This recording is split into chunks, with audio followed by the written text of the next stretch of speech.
कैसे हो आप सब। आज हम बात करने वाले हैं एक ऐसी फिल्म के बारे में जिसने आते ही बॉक्स ऑफिस पर तहलका मचा दिया है और जिसका नाम सुनकर ही दिल में एक रोमांच सा भर जाता है। जी हाँ, मैं बात कर रहा हूँ वॉर 2 की। यह फिल्म सिर्फ एक्शन से भरपूर नहीं है, बल्कि इसमें इमोशंस, धोखा और देशभक्ति की एक ऐसी कहानी है जो आपको अपनी सीट से हिलने नहीं देगी। इस वीडियो को लाइक करना और अधिक मूवी ब्रेकडाउन के लिए सब्सक्राइब करना न भूलें।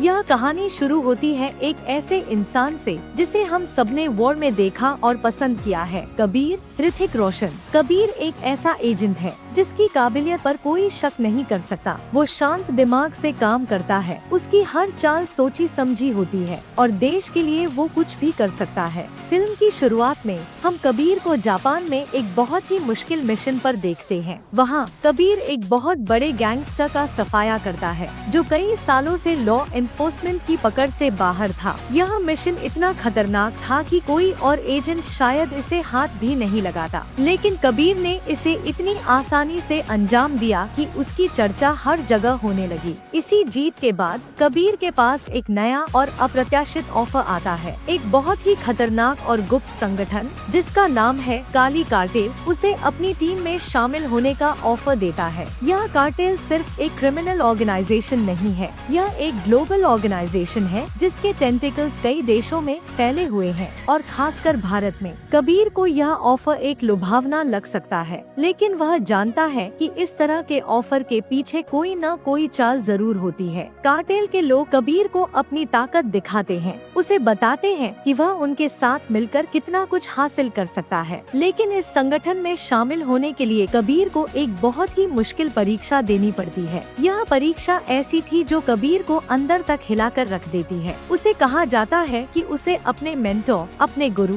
और अपने पिता समान कर्नल रुद्र को मारना होगा। रुद्र ही वो इंसान थे जिन्होंने कबीर को एजेंट बनने की ट्रेनिंग दी थी, उन्हें इस राह पर चलना सिखाया था और हमेशा उनका साथ दिया था। कबीर के लिए यह एक बहुत ही बड़ा इमोशनल टेस्ट था। एक तरफ उसका देश, उसका मिशन और दूसरी तरफ उसका गुरु। इस पल में हम एक फ्लैशबैक में जाते हैं जहां हमें पता चलता है कि यह पूरी कहानी सिर्फ एक मिशन का हिस्सा थी। 2 साल पहले कर्नल रुद्र ने कबीर को एक बहुत ही गुप्त मिशन पर भेजा था। यह मिशन था काली कार्टेल को अंदर से खत्म करना। रुद्र को पता था कि यह कार्टेल भारत के लिए एक बड़ा खतरा बन रहा है, लेकिन इस मिशन के लिए कबीर को एक बड़ा सैक्रिफाइस करना था। उसे अपनी पहचान छुपानी थी और अपने देश से सभी संबंध तोड़ने थे, यहाँ तक कि उसे एक गद्दार के रूप में भी लेबल किया जाना था। कबीर ने इस मिशन को स्वीकार किया क्योंकि उसके लिए देश से बढ़कर कुछ नहीं था, लेकिन गुरु को मारने का आदेश उसके लिए एक असहनीय दर्द था। वो रुद्र से कहता है कि वो ऐसा कैसे कर सकता है, लेकिन रुद्र उसे समझाते हैं कि यह सब एक चाल है। कबीर को दिखाना होगा कि उसने देश से गद्दारी की है, तभी वह काली कार्टेल का विश्वास जीत पाएगा। रुद्र खुद कबीर को गोली मारने का इशारा करते हैं और कबीर भारी मन से अपने गुरु पर गोली चला देता है। यह सीन इतना इमोशनल है कि आप कबीर की आंखों में वो दर्द साफ देख सकते हैं। रुद्र की मौत के साथ कबीर ऑफिशियली काली कार्टेल में शामिल हो जाता है, लेकिन अब वह एक गद्दार के रूप में जाना जाता है। लेकिन कहानी यहीं खत्म नहीं होती। अब इस गद्दार कबीर को पकड़ने का काम दिया जाता है एक नए एजेंट को, जिसका नाम है मेजर विक्रम जूनियर NTR।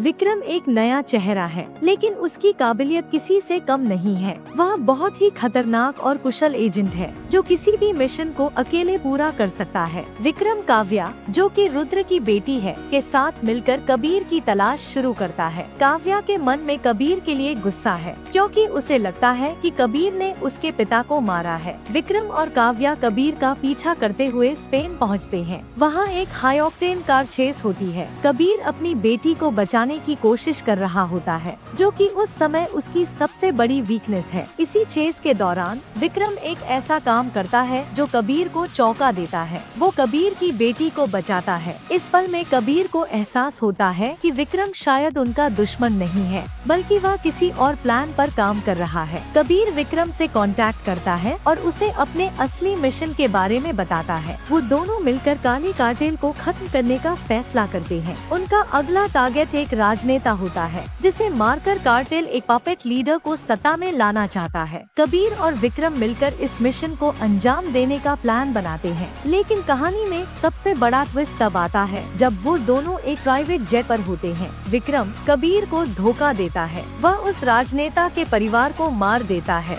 और कबीर को चलती हुई फ्लाइट से धक्का दे देता है। इस पल में कबीर को एहसास होता है कि विक्रम उसका दोस्त नहीं बल्कि उसका सबसे बड़ा दुश्मन है। विक्रम बताता है कि वो और कबीर बचपन में एक जुवेनाइल होम में रहते थे। रुद्र ने विक्रम को भी एजेंट बनने का ऑफर दिया था, लेकिन विक्रम की स्वार्थी सोच और अपनी एम्बिशंस की वजह से रुद्र ने उसे रिजेक्ट कर दिया था। तब से विक्रम कबीर से जेलस था और हमेशा उससे आगे निकलना चाहता था। विक्रम काली कार्टेल के भारतीय मुखिया गौतम गुलाटी को मारकर खुद उसकी जगह ले लेता है। उसका मकसद सिर्फ भारत में ही नहीं बल्कि पूरी दुनिया में काली कार्टेल को कंट्रोल करना है। वह पूरी दुनिया पर राज करना चाहता है, लेकिन कबीर इतनी आसानी से हार मानने वाला नहीं था। वह किसी तरह बच जाता है और काव्या से कांटेक्ट करता है। वो उसे विक्रम की सच्चाई बताता है। काव्या शॉक्ड रह जाती है, लेकिन वह कबीर पर विश्वास करती है। वे दोनों मिलकर रॉ के नए चीफ विक्रांत कोहली के साथ टीम अप करते हैं। विक्रांत कोहली भी रुद्र की प्लान के बारे में जानते थे और वह भी इस ट्रेल पर चल रहे थे।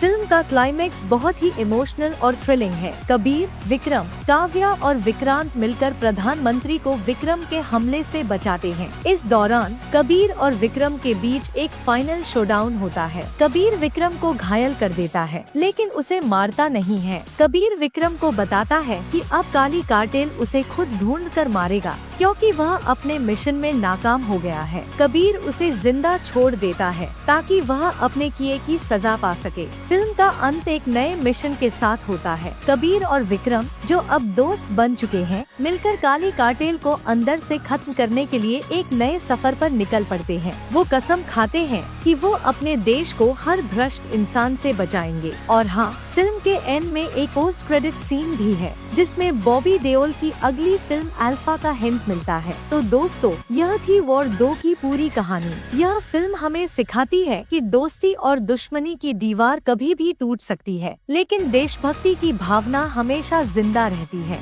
दोस्तों, अगर वीडियो पसंद आया हो तो एक लाइक तो बनता है, और हाँ, सब्सक्राइब बटन दबाकर घंटी वाला आइकन भी जरूर दबा देना, ताकि आपको हमारे नए वीडियो सबसे पहले मिले। अपने दोस्तों के साथ शेयर करना मत भूलना और कमेंट करके बताना कि आपको वीडियो का कौन सा हिस्सा सबसे ज्यादा अच्छा लगा। आपका छोटा सा सपोर्ट हमारे लिए बहुत बड़ी मोटिवेशन है। उम्मीद है आपको यह कहानी पसंद आई होगी।